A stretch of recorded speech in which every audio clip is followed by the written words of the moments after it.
As Putin's Russia invades Ukraine, governments around the world have been imposing sanctions and seizing Russian oligarchs' assets.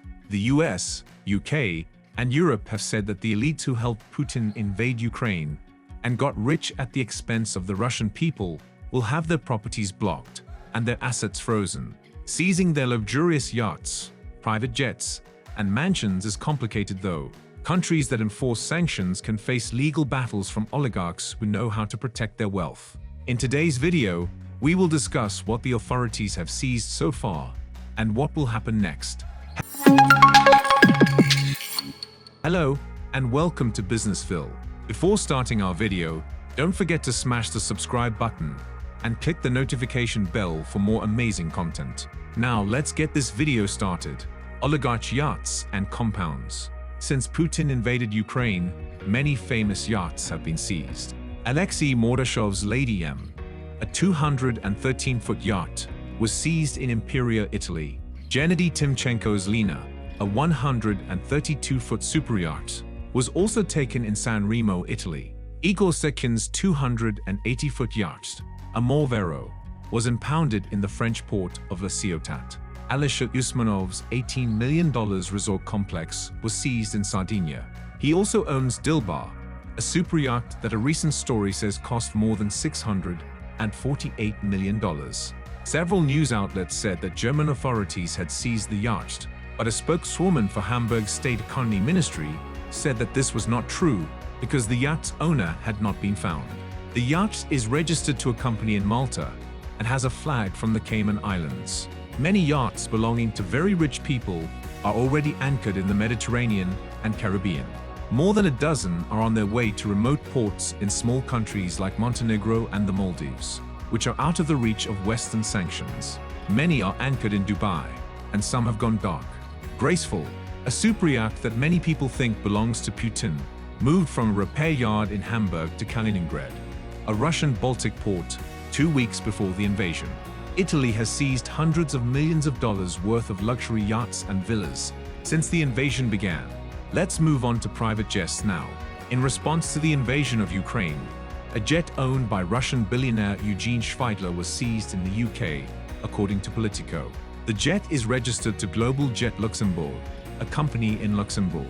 Schweidler is friends with oligarch and billionaire Roman Abramovich and has a net worth of $1.7 billion. He made his money in oil and is close to the Kremlin. This was the first time a jet was taken since the UK passed a rule that lets them detain Russian planes that land on their territory and bans the export of space-related goods to Russia. This ban includes any plane that is operated, chartered, owned, or connected to Russia or to certain people. CNBC says the new law makes it illegal for Russian planes to fly or land in the UK. These measures were meant to put economic pressure on Putin and his allies. Online tools like the Russian Oligarch Jets Tracking Project and the Evdelphi website are keeping track of the planes in real time.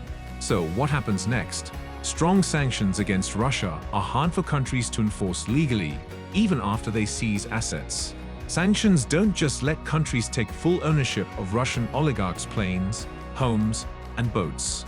Even though the assets are frozen, they still technically belong to the oligarch.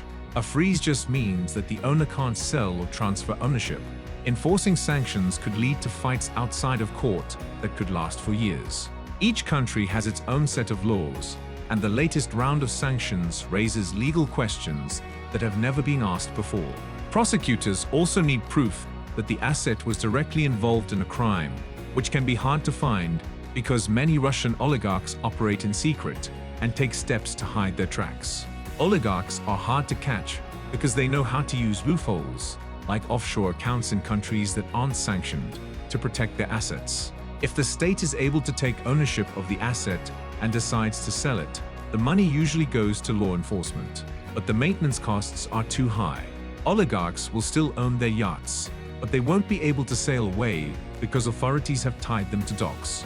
Authorities now have to deal with the expensive costs that come with the yachts, jets, and compounds. Even though they can't use their frozen assets, oligarchs are still responsible for taking care of them.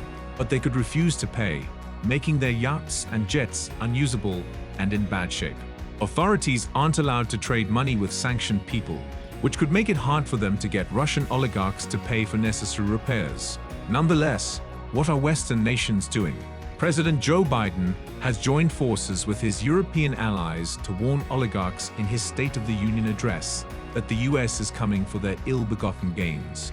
A bipartisan bill in Congress called Yachts for Ukraine would let the government seize Russian elites' residences in the US that are worth more than $5 million. The government would then be able to sell the assets and send the money to Ukraine. In the UK, Parliament members are thinking about starting new laws that would make it easier to freeze the assets of oligarchs. If the process isn't sped up, Ukrainians might not get the money from Russian oligarchs' properties until long after the war is over. Until then, these assets will be about as useful as an oven broiler. That was it for today's video. What are your thoughts on the video? Let us know in the comments. If you enjoyed this video, please like the video and subscribe to the channel. Thank you for your time. We'll see you later.